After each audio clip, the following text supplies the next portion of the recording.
जैसे कि हम जानते हैं, भगवान बुद्ध ने हम सबका जीवन पंचशील में सुरक्षित किया है।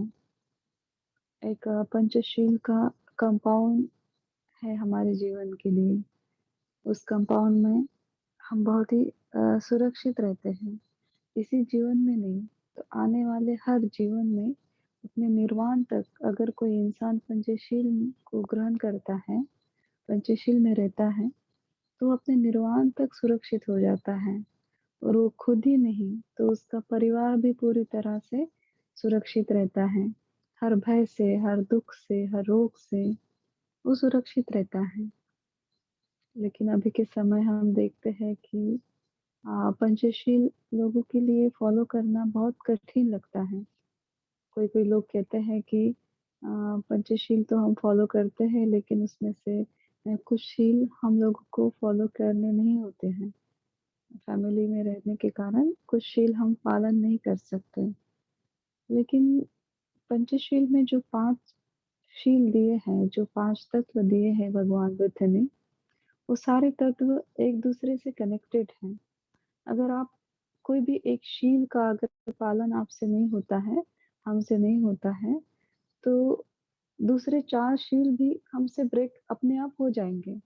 ये पूरे एक-दूसरे से कनेक्टेड हैं। इसीलिए हमने इन 5 ही तत्वों को पूरी तरह से समझते हुए, पूरी तरह से उसकी रिस्पेक्ट करते हुए, पूरी श्रद्धा के साथ में अपने सुख और समृद्धि के लिए उसको फ़ॉलो करना चाहिए। तो आज एक ऐसे शील के बारे में हम बात करेंगे, जो बहुत महत्वपूर्ण शील है, जिस एक शील के कारण पूरे बाकी के 4 शील जो हैं वो पूरे डगमगा जाते हैं। वो शील है सुरामेरय मज्जपमादठाना वैरमणि सिक्खापदं समादियामि।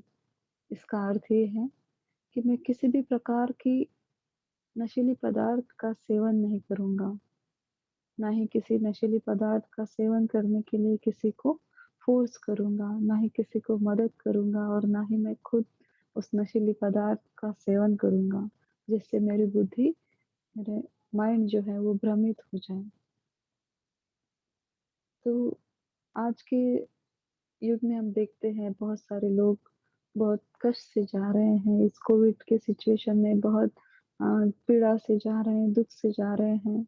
तो कोई लोग नशा का आधार लेते हैं कि हम नशा करेंगे तो कुछ समय के लिए हम इस दुःख से मुक्त हो जाएँगे। बहुत सारे लोग गलत-गलत आदतें डाल देते हैं और खुद को भ्रमित रखने की कोशिश करते हैं नशा करने के कारण। कोई लोग ऐसे हैं जो आसानी के साथ में कह देते हैं कि हम तो कभी-कभार नशा कर लेते हैं, उससे हम किसी को कभी कोई नुकसान नहीं पहुँचाते। ना मैं चोरी कर रहा हूँ, ना मैं झूठ बोल रहा हूँ, ना मैं हत्या कर रहा हूँ, ना मैं व्यभिचार कर रहा हूँ। खाली मैं कभी-कभी नशा कर लेता हूँ, दोस्तों के साथ मिलके या कभी कोई मजबूरी में, कभी शादी हो, कोई पार्टी हो, कुछ हो, कोई फेस्टिवल हो, ऐसे करके हम कुछ ना कुछ रीज़न के साथ उसको जोड़ के आसानी के साथ में कर देते हैं कि हम सिर्फ़ उसी समय नशा करते हैं और वो भी बहुत थोड़ी मात्रा में नशा करते हैं, उसकी हमें आदत नहीं है।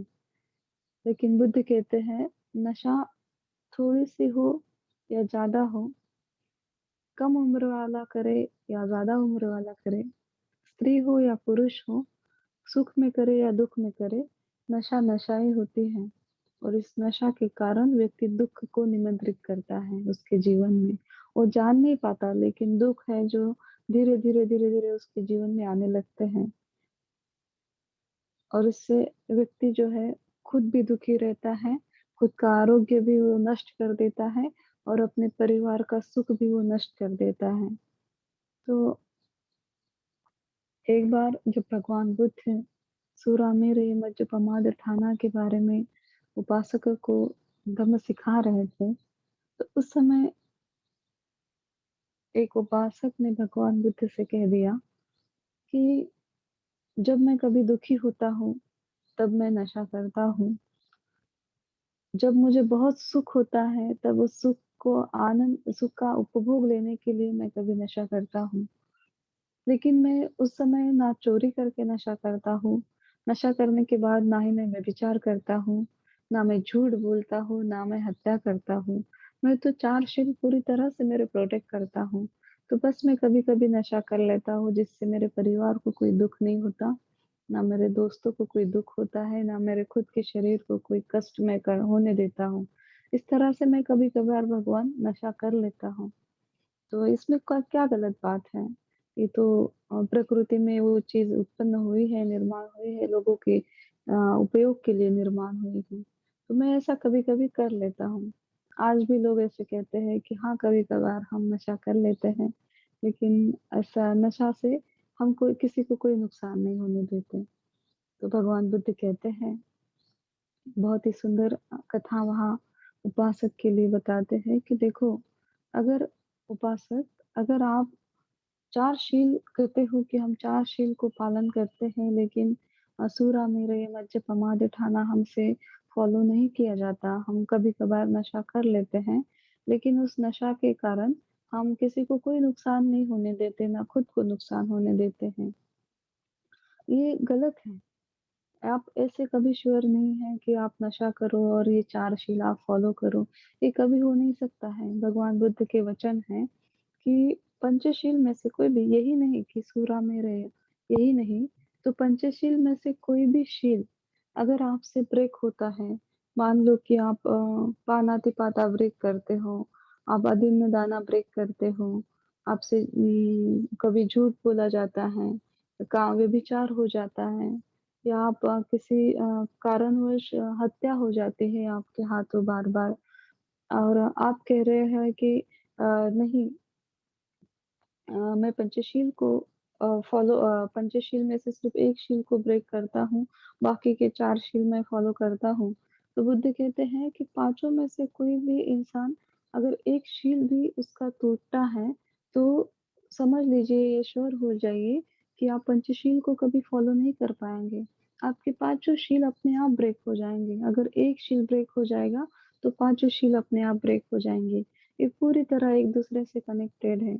मान लो ये 5 सील भगवान बुद्ध ने कुछ इस प्रकार रखे हैं कि जैसे कि कोई एक घर रहता है, 5 मंजिल का जैसे मान लो कोई घर रहता है, तो जैसे कि ग्राउंड फ्लोर का जो घर होता है, एक मंजिल होती है ग्राउंड फ्लोर की जो इमारत होती है, मान लो कि वो टूट जाए, तो अपने आप ऊपर के 4 मंजिल जो हैं, वो अपने आप नीचे गिर जाएँगे।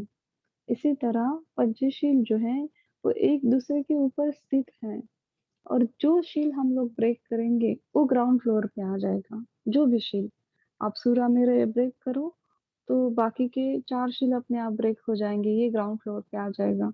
आप मूसावादा ब्रेक करो, ये ग्राउंड फ्लोर पे आ जाएगा, बाकी के 4 शील अपने आप ब्रेक हो जाएँगे, टूट जाएँगे, गिर जाएँगे।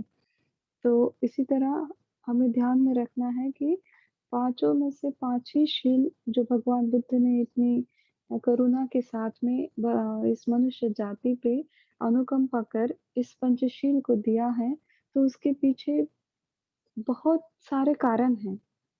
उसके पीछे बहुत सारा सुख है और बहुत सारे दुःख से मुक्त होने के लिए भगवान बुद्ध ने वो 5 शील का वरदान मनुष्य जीवन को दिया है। तो इसीलिए हम पाँचों में से एक भी शील ब्रेक नहीं कर सकते।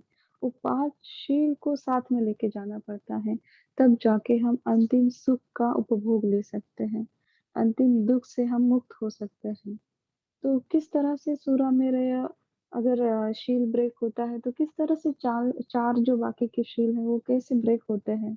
तो आज जो हम आपको बताने वाले हैं एक स्टोरी, उस स्टोरी को सुन के आप जान जाओगे कि किस तरह से एक इंसान जो नशीले पदार्थ का सेवन करता है, बुद्धि को भ्रमित करता है नशा करने के बाद, किस तरह से उसके बाकी के 4 शील ब्रेक हो जाते हैं। तो एक बहुत ही शीलवान राजा था, बहुत ही शीलवान। उसका राज्य भी उसके राज्य के लोग भी बहुत शीलवान थे और उस राज्य में उस राजा ने ऐसा फरमान कर दिया था, एक ऐसे रूल्स उसने जारी कर दिए थे नियम कि हमारे राज्य में कोई भी व्यक्ति पंचशील को ब्रेक नहीं करेगा। हर इंसान पंचशील को फॉलो करेगा। अगर कोई इंसान पंचशील को ब्रेक करता है, तो उसको बहुत कठिन शिक्षा दी जाएगी। ऐसा उस राज्य में उस राजा ने एक फरमान जारी कर दिया था। तो लोग लोग हत्या नहीं करते थे, चोरी नहीं करते थे, तो किसी की कोई भी इंसान व्यभिचार नहीं करता था, झूठ नहीं बोलता था और ना ही किसी नशीली पदार्थ का सेवन करता था। इस तरह से उस राज्य में लोग बहुत सुख और शांति के साथ में रह रहे थे। लेकिन इस राजा का एक दोस्त था, जो दूसरे राज्य में एक दूसरा राजा इसका दोस्त था, जो राजा बहुत ही क्रूर था, बहुत ही शील से विपरीत वो काम करता था हमेशा। शराब पीना, चोरी करना, व्यभिचार करना, झूठ बोलना, नशीली पदार्थ का सेवन करना, ये सारी चीज़ें उसके राज्य में होती थी, इस राजा के दोस्त के राज्य में। तो वहाँ बहुत ही लोग दुःख में हमेशा दुःख और कष्ट से रह रहे थे। तो वो राजा देखने लगा कि मेरे दोस्त का जो राज्य है, जो शीलवान दोस्त का जो राज्य है, वहाँ के लोग बहुत सुखी हैं। वहाँ के लोगों में कोई किसी भी प्रकार का दुःख नहीं, किसी भी प्रकार का कष्ट नहीं है। तो वो जेलस होने लगा, उसको जलन होने लगी उस दोस्त के राज्य से, उस दोस्त से। तो वो जो दुष्शील राजा रहता है, वो शीलवान राजा को अपने यहाँ निमंत्रित करता है भोजन के लिए। भोजन के लिए निमंत्रित करने के बाद में, रास्ते में जब वो राजा अपने रथ से जाता है दूसरे राज्य में, अपने दोस्त के यहाँ, तो रास्ते में देखता है कि हर कोई इंसान नशा कर रहा है, व्यभिचार कर रहा है, कोई भी इंसान किसी को भी मार दे रहा है। पूरे रास्ते में यही सीन उस राजा को, यही दृश्य उस राजा को दिखता है। दिखने के बाद में जो राजा जाता है भोजन के लिए अपने दोस्त के यहाँ, भोजन करते समय देखता है अपने दोस्त को कि वो पूरी तरह से नशीली पदार्थ का सेवन कर रहा है और पूरी तरह से एन्जॉय करके आनंदित होके नशीली पदार्थ का सेवन कर रहा है। दूसरे स्त्री का गमन कर रहा है और पूरे जीवन का आनंद आनंद लेके वो सारा सीन वो देखता है, दृश्य देखता है कि किस तरह से उसका दोस्त जीवन व्यतीत कर रहा है। खाना खाने के बाद में ये राजा उससे कहता है शीलवान राजा कि अरे दोस्त, तू ऐसे कैसे व्यभिचार करता है, झूठ बोल रहा है, नशीली पदार्थ का सेवन कर रहा है और इसमें तू आनंद ले रहा है। ये बहुत गलत बात है, ये धर्म के विरुद्ध विरुद्ध है। इससे तेरे जीवन में बहुत कष्ट, बहुत पीड़ा, बहुत दुःख आ जाएगा और तेरे राज्य के लोग भी मैंने देखे हैं कि किस तरह से वो पंचशील का पालन नहीं करते। वो भी बहुत दुखी और कष्टी हो जाएँगे। तो वो राजा कहता है कि नहीं, नहीं, नशीली पदार्थ का सेवन करने से तो दुःख से व्यक्ति दूर हो जाता है, कष्ट दूर हो जाते हैं, इंसान सारे गमों को भूल जाता है। तो इस तरह से वो राजा कहता है, दुष्शील राजा अपने शीलवान राजा से कहता है कि नशीली पदार्थ सेवन करने से व्यक्ति बहुत आनंदी हो जाता है। क्या करना है, ये जीवन तो सिर्फ़ एक बार मिलता है, आगे का किसने देखा है? तो आने इस जीवन में आने के बाद में हमें पूरी तरह से ज़िंदगी जी लेनी चाहिए। खाना-पीना, मौज करना, ये सारी चीज़ें हमने करनी चाहिए, तभी तो जीवन सार्थक हो जाएगा। वरना क्या कि झूठ मत बोलो, चोरी मत करो, व्यभिचार मत करो, किसी प्राणी की हत्या मत करो और नशीली पदार्थ का सेवन मत करो।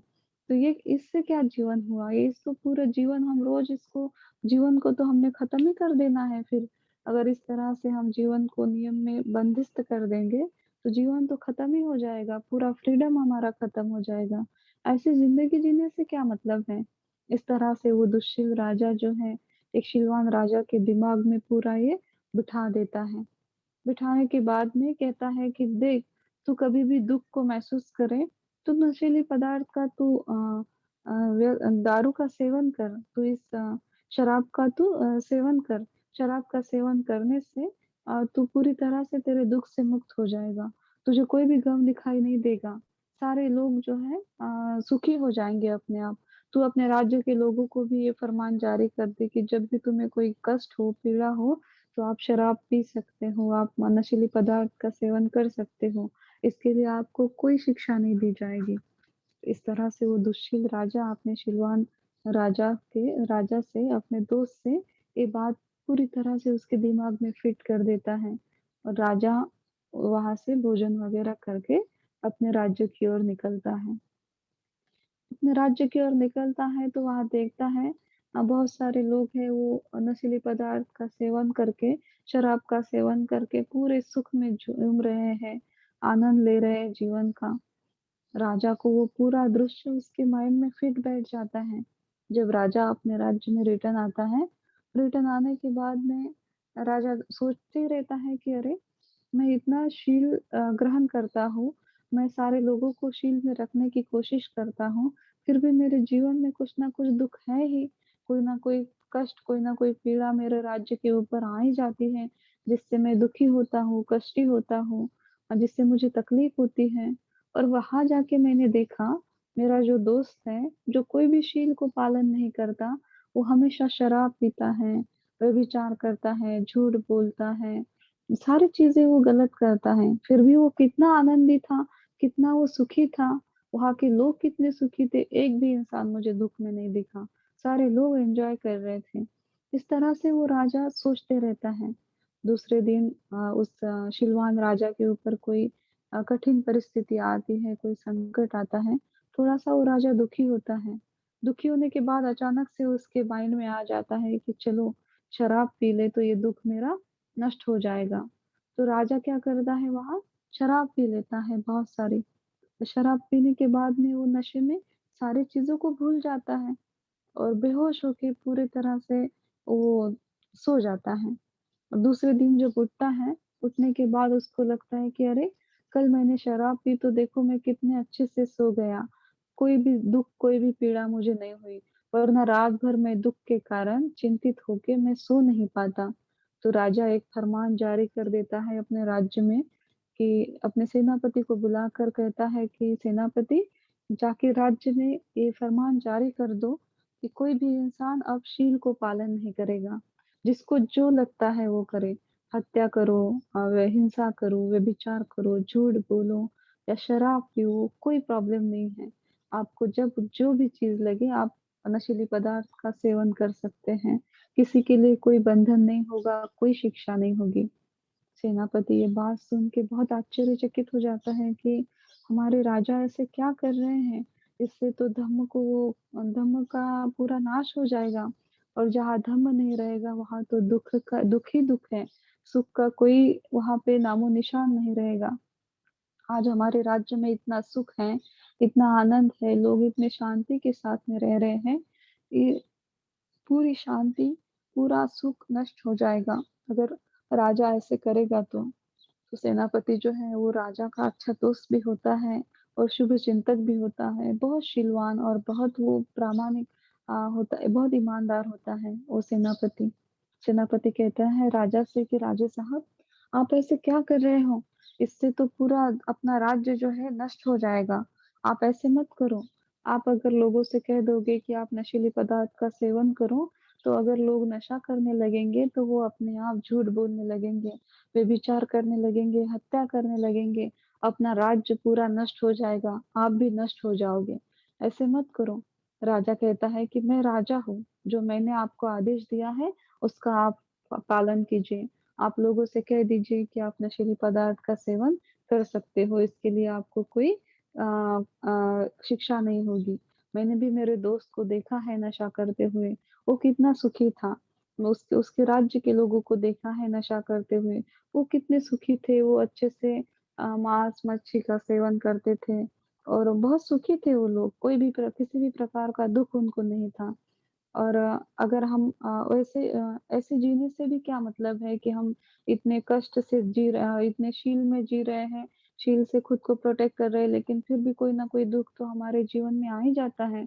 तो इससे अच्छा कि वो दुःख को भूलने के लिए नशा एकमेव ऐसा साधन है, जिससे हम हमारे दुःख को नष्ट कर सकते हैं। राजा ऐसे बोलता है अपने सेनापति से। सेनापति इतना ईमानदार होता है, वो राजा से कहता है कि राजे साहब, आप जानते हो कि मैंने पूरी ज़िंदगी भर मेरे पिताजी ने, मेरे पूर्वजों ने और मैंने भी आपकी बहुत ईमानदारी के साथ में सेवा की।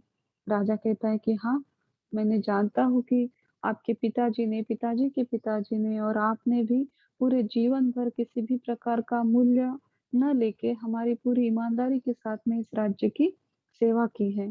तो सेनापति कहता है कि आज अगर हम आपसे कुछ माँग लें तो आप हमें दे दोगे?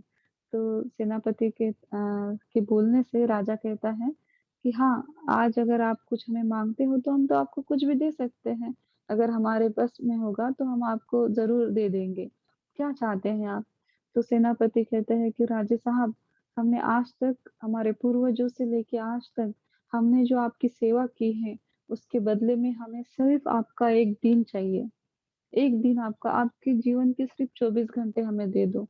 राजा कहता है कि 24 घंटे? वो किस लिए चाहिए आपको? तो सेनापति कहते हैं कि आप सिर्फ़ हमें अपने 24 घंटे दे दो और 24 घंटे के बाद हम आपने जो हमें आदेश दिया है कि पूरे राज्य में फरमान जारी कर दो कि कोई भी नशा कर पाएगा, कोई भी कुछ भी कर पाएगा, शील के लिए कोई बंदिश नहीं होगा, शील तोड़ने पर किसी को कोई शिक्षा नहीं होगी। तो ये जो फरमान है हम 24 घंटे के बाद सुनाएँगे लोगों में, उसको जारी कर देंगे। सिर्फ़ आप हमें 24 घंटे दे दो। इस 24 घंटे में मैं जो भी करूँ आप मुझे करने दो।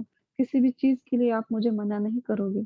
तो राजा कहता है कि ठीक है, आपको अगर 24 घंटे चाहिए और राजा ने वचन भी दिया था कि आप जो माँगोगे मैं आपको दूँगा। तो राजा तो पहले ही शीलवान था। तो राजा कहता है कि ठीक है, मैं मेरे 24 घंटे आपको देता हूँ, लेकिन इस 24 घंटे के बाद जो मैंने कहा है, उसका ही पालन होगा, उसके उस आदेश का पूरी तरह से पालन होगा। तो सेनापति कहता है कि ठीक है, तो वो 24 घंटे अभी से शुरू होते हैं। तो राजा कहता है कि ठीक, ये 24 घंटे अभी से शुरू होते हैं। तो ये 24 घंटे पूरे आपके हैं, आप जो भी करो।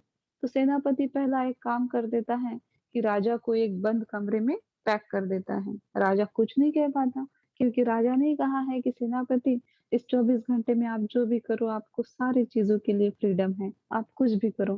तो सेनापति क्या करता है, राजा को वो बंद कमरे में पैक कर देता है। कमरे में पूरा अंधेरा, हवा नहीं, कुछ नहीं, कुछ नहीं। इस कमरे में, ऐसे कमरे में राजा को रख देता है और उस कमरे में 5 चीज़ें डाल देता है।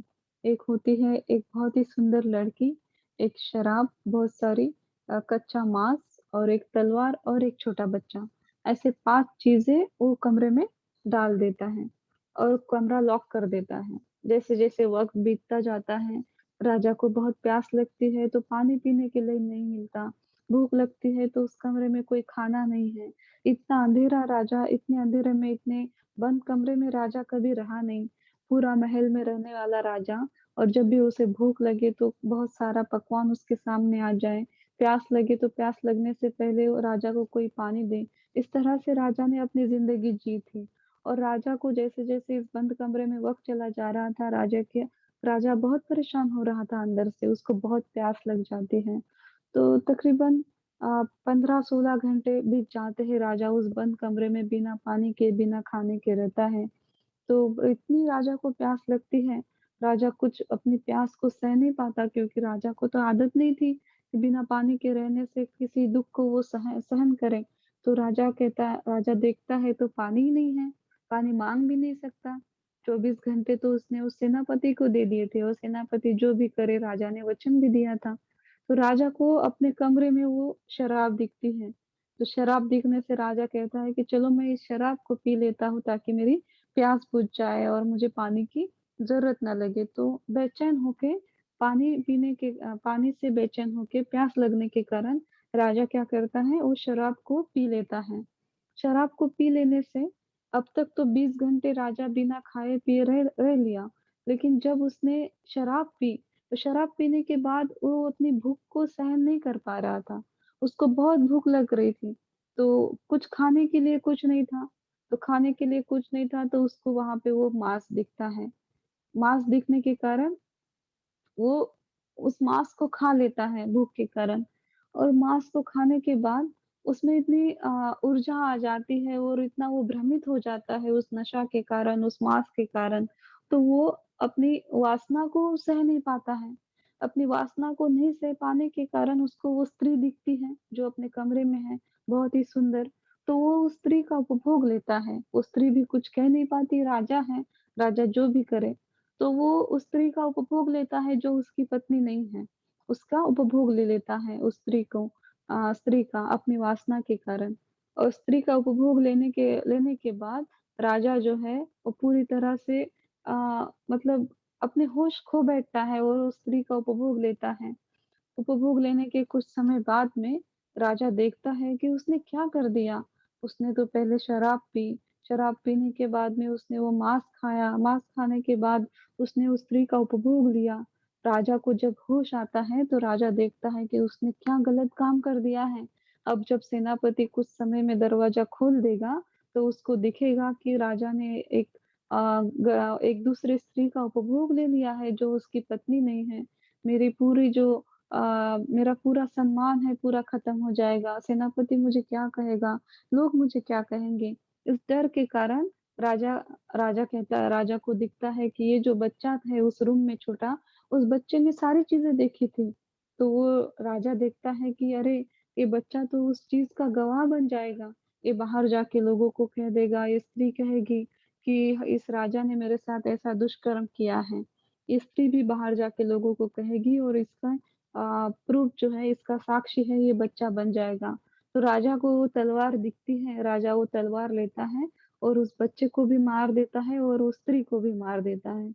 दोनों को खत्म कर देता है पूरी तरह से, ताकि उसके बारे में कोई किसी को ना बताए। राजा ने जो दुष्कर्म किया है उसके बारे में बाहर किसी किसी को कोई पता ना चले। 24 घंटे होने के बाद जब सेनापति दरवाजा खोलता है, तो राजा खुद को ऐसे दिखाता है कि वो बेहोश है और वो स्त्री और वो बच्चा तो मर चुका होता है। तो सेनापति को भी पता है कि राजा बेहोश नहीं है, राजा ने पूरे होश के साथ में उस स्त्री की हत्या की है, उस बच्चे की हत्या की है। तो सेनापति अपने राजा से कहता है कि महाराज उठिए, हम जानते हैं कि आप बेहोश नहीं हैं। हम जानते हैं कि आपने ये पूरा काम पूरे होश में किया है, इस लड़की को आपने मार दिया, इस बच्चे को मार दिया। और फिर राजा से कहता है कि राजा साहब, आप तो कह रहे थे कि नशीली पदार्थ का सेवन करने से किसी भी प्रकार की हानि नहीं होती है। नशीली पदार्थ का सेवन करने से लोग थोड़ी ना दुखी होते हैं, ना ही वो कष्टी होते हैं। वो तो बहुत सुखी होते हैं, जीवन का परम आनंद लेते हैं। तो अब आप देख रहे हो कि आपने जब नशीली पदार्थ का सेवन किया, उसके बाद आपने क्या-क्या दुष्कर्म किए और उस दुष्कर्म करने के बाद क्या आज आप सुखी हैं, समाधानी हैं, आपका मन जो है वो शांत है, आप पूरी तरह से सुखी हैं, कोई भी दुःख आपके जीवन में नहीं है। अगर आप अगर आप सुखी हैं नशीली पदार्थ का सेवन करके, तब आप मुझे अब आदेश दीजिए कि मैं सारे राज्य में सारे लोगों से कह दूँ कि आप नशीली पदार्थ का सेवन कर सकते हैं। इस तरह से फिर राजा की आँखें खुल जाती हैं और राजा सेनापति से माफ़ी माँगता है कि हाँ, नशीली पदार्थ का सेवन करने से कोई सुखी नहीं हो सकता। सारे दुःख जो है सारे दुःख की उत्पत्ति वहाँ से है। जब व्यक्ति अपने मन पे उसका कंट्रोल नहीं रहेगा, नशीली पदार्थ का सेवन करने के बाद में उसका चित्त उसके वश में नहीं रहेगा, उसका माइंड उसके वश में नहीं रहेगा, वो कुछ भी कर पाएगा, कुछ भी कर लेगा, जो उचित नहीं है, पूरे अनुचित काम वो करेगा और हत्या भी कर पाएगा, वो चोरी भी करेगा, झूठ भी बोलेगा, व्यभिचार करेगा। ये सारे शील को वो तोड़ देगा, वो दुश्शील बन जाएगा और दुश्शील बन जाने के कारण वो कभी भी सुखी नहीं हो सकता। तो भगवान बुद्ध ने जो पंचशील उपासक के लिए दिए हैं, वो मैं आज जान गया हूँ कि वो पाँचों के पाँचों शील, वो 5 रत्न हमारे जीवन के 5 वरदान हैं।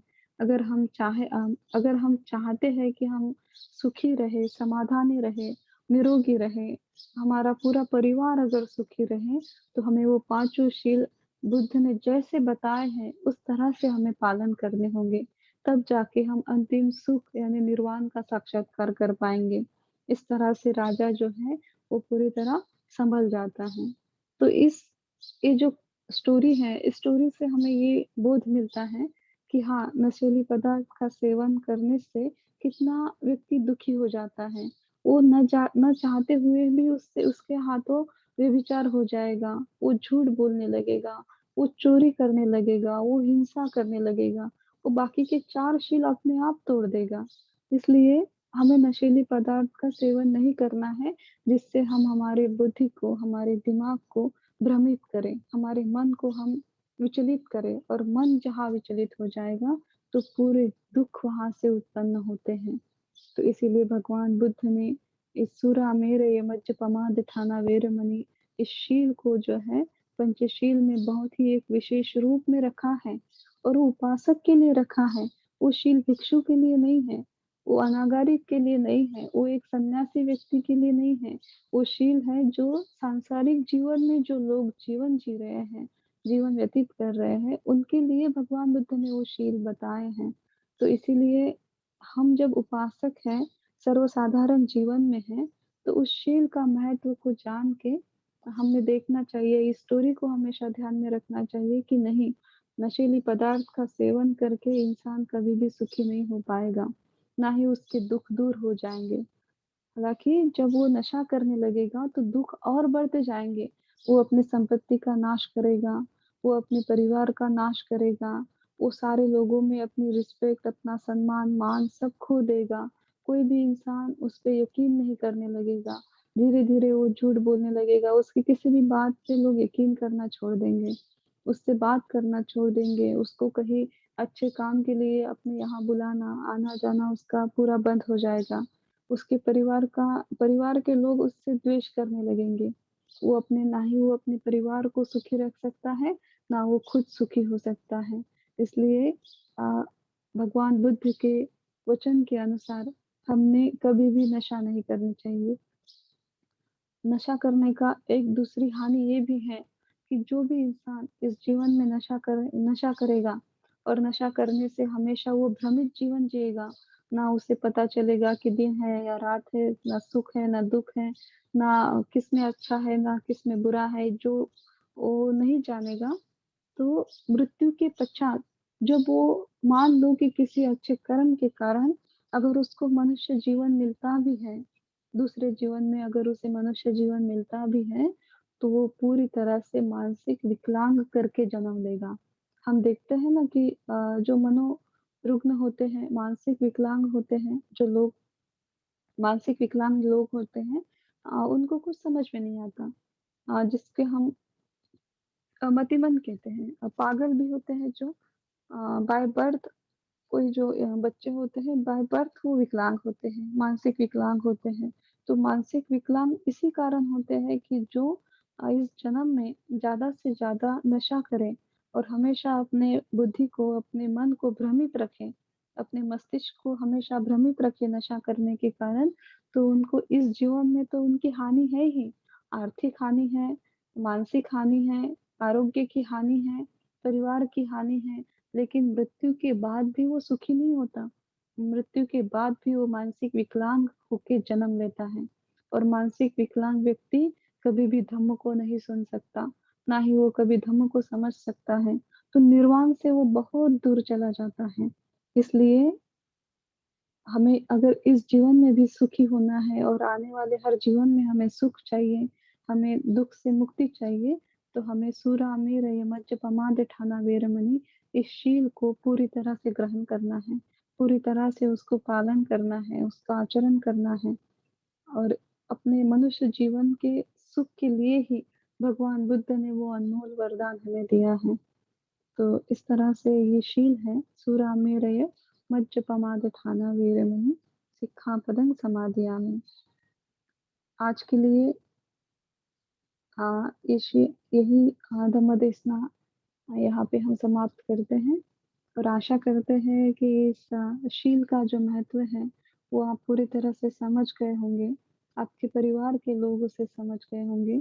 जो भी लोग इस देशना को सुन रहे हैं, अगर किसी कारणवश छोटी-मोटी नशे की आदत उनको है, तो वो इस धम्मवचन को सुन के अपनी उस आदत से पूरी तरह से मुक्त हो जाएँ और अपने दूसरे जो दोस्त होंगे, अपने जो परिवार के दूसरे लोग होंगे, उन लोगों को भी नशे से दूर करने के लिए ये बुद्ध वचन आपको मदद करे और आप भी उनसे उनको मदद करें, जो भी लोग नशा करते हैं, उनकी आप मदद कर पाएँ और उनको भी धम्म मार्ग पर आरूढ़ करने की पूरी तरह से आप भी कोशिश कर पाएँ और उस कोशिश में आप पूरी तरह से सफल हो जाएँ। इसी मंगल कामना के साथ में इस धम्मदेशना को यहाँ समाप्त करते हैं।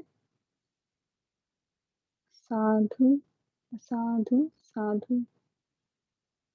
अगर आपको कोई भी सवाल है इस धम्मदेशना के ऊपर, तो आप हमसे सवाल कर पाओगे।